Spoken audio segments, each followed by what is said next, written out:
Эфир абхазского телевидения продолжает русская служба новостей. Здравствуйте. Сегодня в выпуске.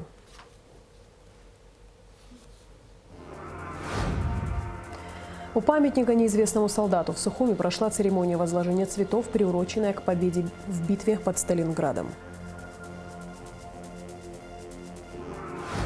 В республике разработан первый глобальный законопроект по озеленению Абхазии, который регламентирует все тонкости озеленительного процесса. В одном из красивейших архитектурных построек Сухума, Государственном музыкальном училище, завершен капитальный ремонт первого этажа.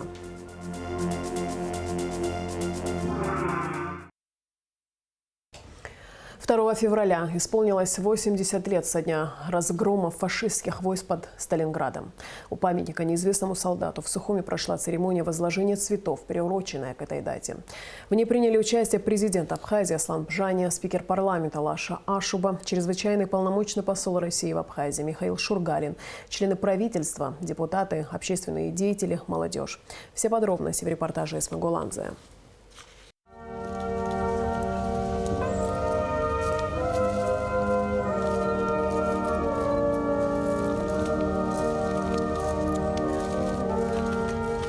День, который переломил ход Великой Отечественной войны. 2 февраля 1943 года разгромом фашистских войск завершилась Сталинградская битва. Одна из самых кровопролитных в истории человечества.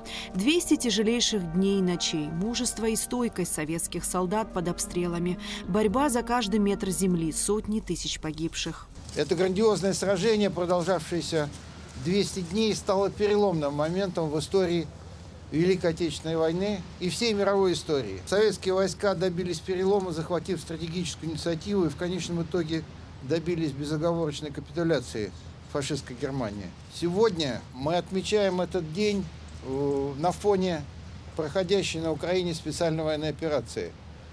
Как и тогда, 80 лет назад под Сталинградом, российские военнослужащие и абхазские добровольцы вместе, плечом к плечу, борется с нацистской угрозой. Наш общий долг – беречь и отстаивать историческую правду о тех событиях, не допускать пересмотра итогов Великой Отечественной войны.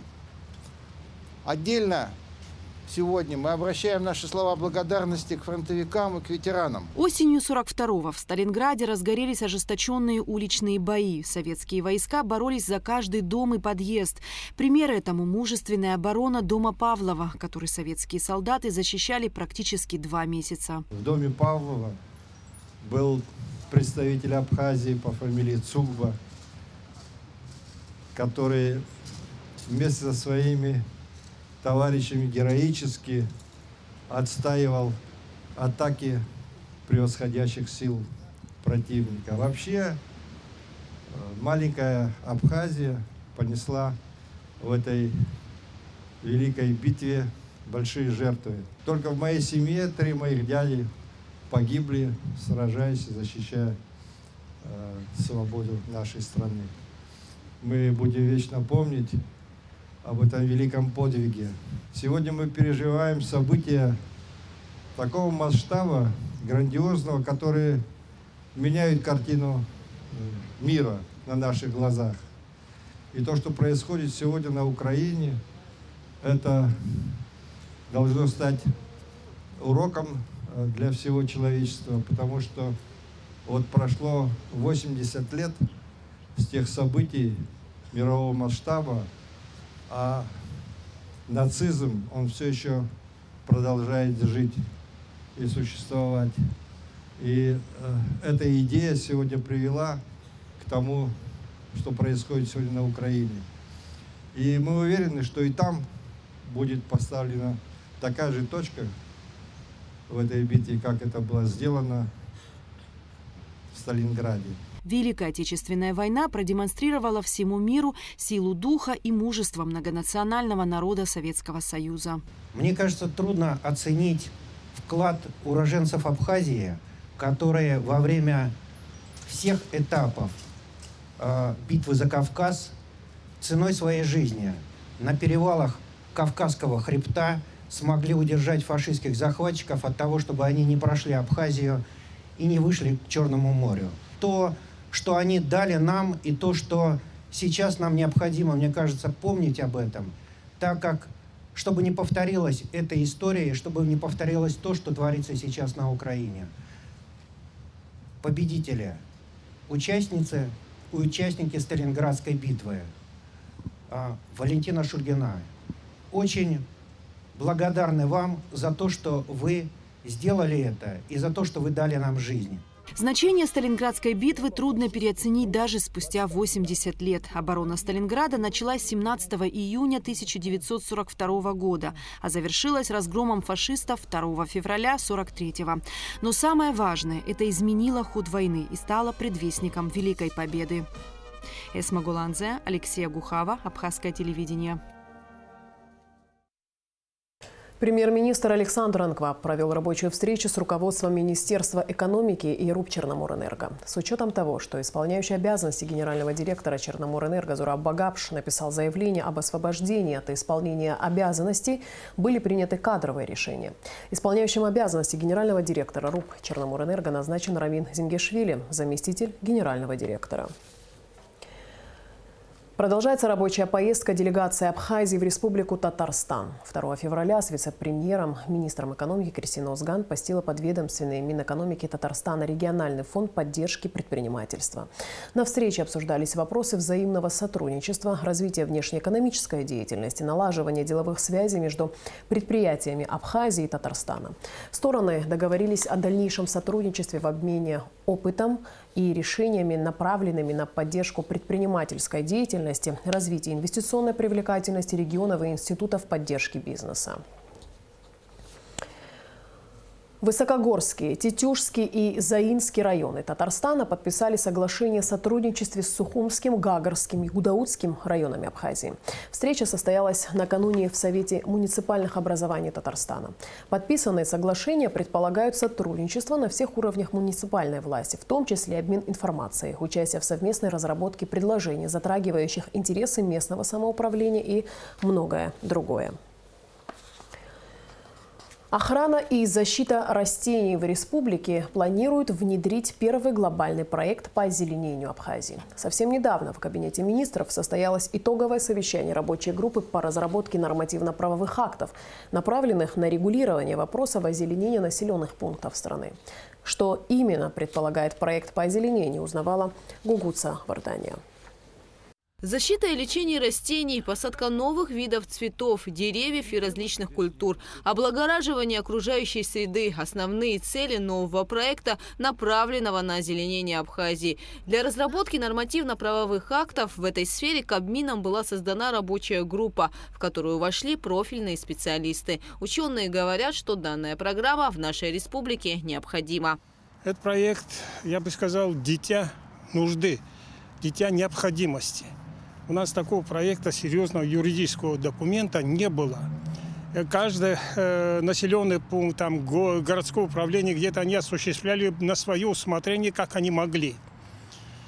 Но озеленение – это непростой процесс. Прежде всего, озеленение необходимо для человека, для благоустройства города, для очищения, для установления нормальных климатических условий в городе, для того, чтобы человеку в населенном пункте жилось нормально, комфортно. Но требует очень серьезного подхода. Не каждое растение можно посадить в любом месте. Все это должно быть на научно обоснованной основе и сознанием дела. Сергей Биби отметил, что еще в 30-х годах в Абхазии был техникум садоводов, где готовились специалисты для всего Советского Союза. Сейчас в республике молодые люди получают образование в этой сфере, однако их не хватает и требуется еще большая квалификация и знания. Эта проблема также отражена в документе. Подобный проект, регламентирующий все тонкости озеленительного процесса, в республике осуществляется впервые. При разработке участвовали ученые институтов ботаники и экологии, юристы. Проект касается не только муниципальных объектов, но и частных лиц. Например, предусмотрено о том, что, например, у меня в городе живу в Сухуми, у меня участок. Там находятся зеленые насаждения. Я не имею так его вырубить или выкорчевать без согласования соответствующих структур. Предусмотрены штрафы сильные до уголовных дел. Специалисты разработали проекты документов, которые закрепят полномочия в сфере озеленения населенных пунктов и охраны зеленых насаждений за местными администрациями. Данный порядок предусматривает, что проведению мероприятий по посадкам зеленых насаждений в обязательном порядке должна предшествовать разработка специального технического документа, который называется «План посадок зеленых насаждений», который в обязательном порядке будет подлежать согласованию с государственным научным учреждением Ботанический институт Академии наук Абхазии, а также с подразделениями администрации в сфере жилищно-коммунального хозяйства, архитектуры и строительства. И только при условии получения положительных заключений данных субъектов план посадок может быть представлен на рассмотрение главы администрации, и только после утверждения главой проект может быть реализован. Согласно документу, все зеленые насаждения будут подлежать учету. Специалисты будут собирать информацию об их количестве и состоянии. И на основе этих данных будет создан реестр. Данный реестр в обязательном порядке должен будет содержать такие сведения, как сведения об адресе местоположения озелененной территории, сведения о площади данной территории, сведения о количественном, породном составе зеленых насаждений, сведения о том, в какие сроки проводились посадка или пересадка зеленых насаждений, сведения о датах последней обработки зеленого насаждения средствами ухода или же средствами защиты от вредителей или болезней и много другой информации. После согласования и доработки проектов, касающихся озеленения, с компетентными специалистами центральных и местных органов госуправления и научных учреждений, их представят на рассмотрение премьер-министру в установленном порядке. Гугуца Вардания, Алексей Баструков, Абхазское телевидение.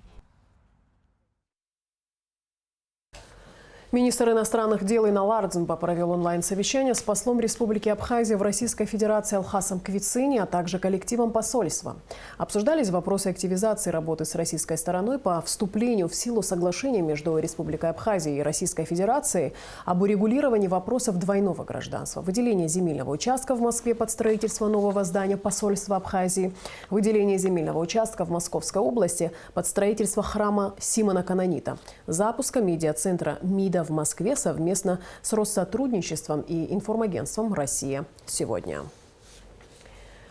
Сотрудниками УКОН МВД задержан гражданин Азербайджана, у которого изъято наркотическое средство в особо крупном размере. Подробности в материале пресс-службы Министерства внутренних дел. Сотрудниками наркоконтроля МВД Республики Абхазия задержан житель Республики Азербайджан Гусейнов Джейхун Вилаятоглу, 1981 года рождения. В ходе личного досмотра вышеназванного гражданина сотрудниками милиции обнаружены изъятые заизолированные свертки в количестве 15 штук с белым порошкообразным веществом внутри. Как впоследствии было установлено в результате проведенного исследования в экспертно-криминалитическом центре МВД Республики «Метадон». Граждане понятые, обратите внимание. При вскрытии обнаружено вещество светлого цвета. Обнаруженные свертки будут упакованы в белый бумажный конверт, опечатанный мастичной печатью УКОН МВД, где будут учтены подписи всех участников процесса.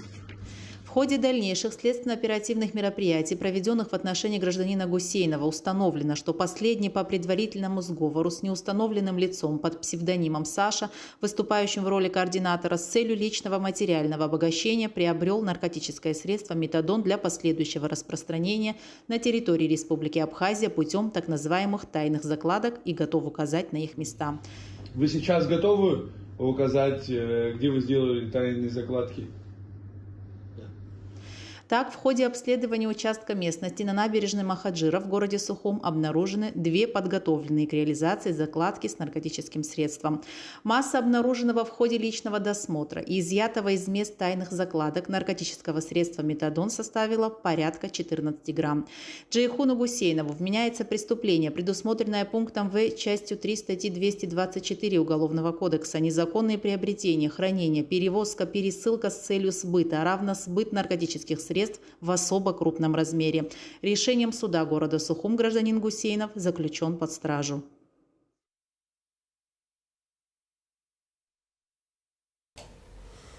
Центр музыкальной культуры и главная кузница кадров. В В одном из красивейших архитектурных построек Сухума, музыкальном училище, завершен капитальный ремонт первого этажа.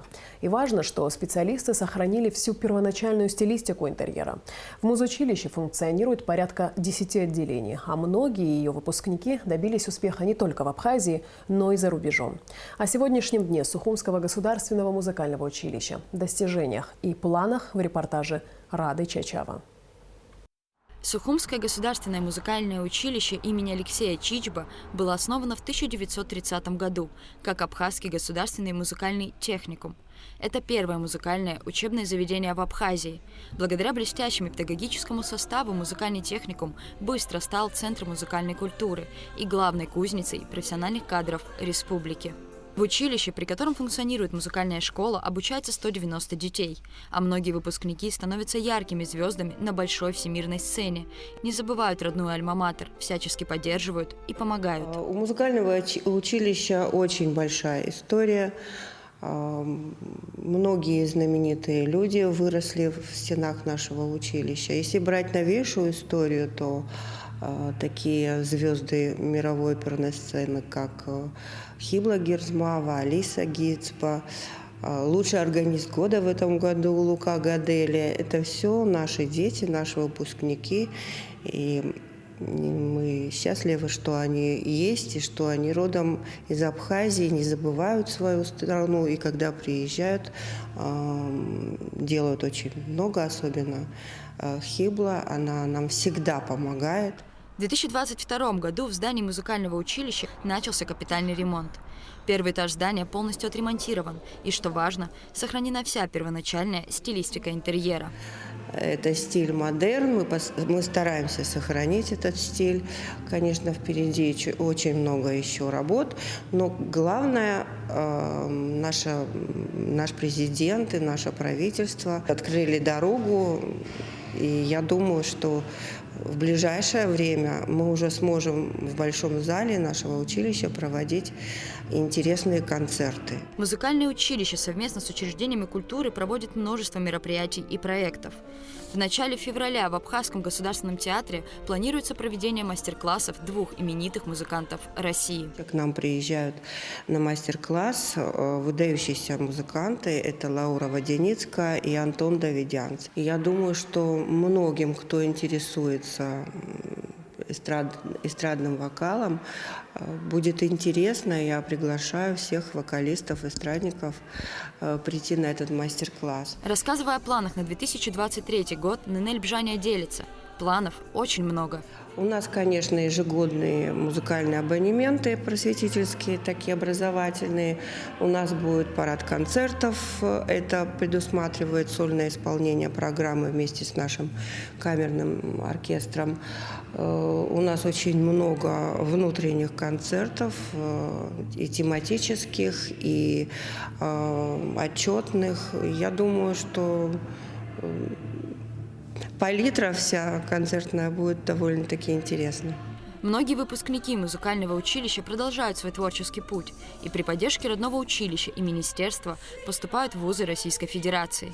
Талантливые юные студенты поддерживают связь с училищем и педагогами. И, безусловно, многие планируют вернуться на родину.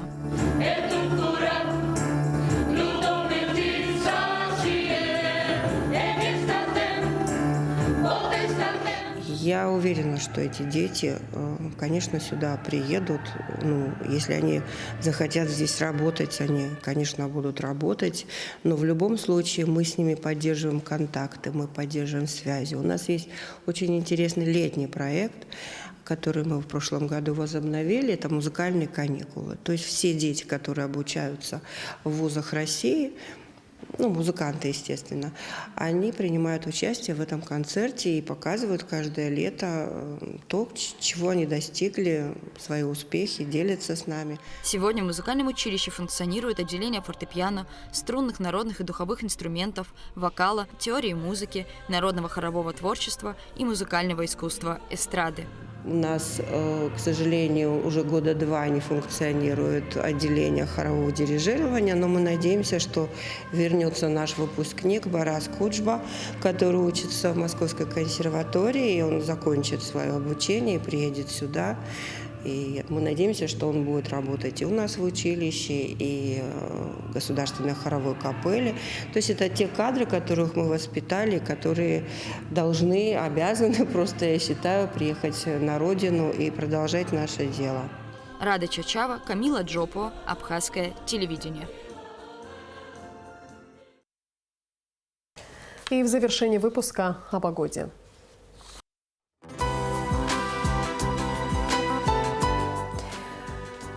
По сообщению Гидромедцентра, в пятницу 3 февраля на территории Абхазии ожидается облачная с прояснениями погода. Ночью и утром местами возможен дождь со снегом. Днем преимущественно без осадков. Температура воздуха ночью -2, +3, днем +4, +9. Температура морской воды +9.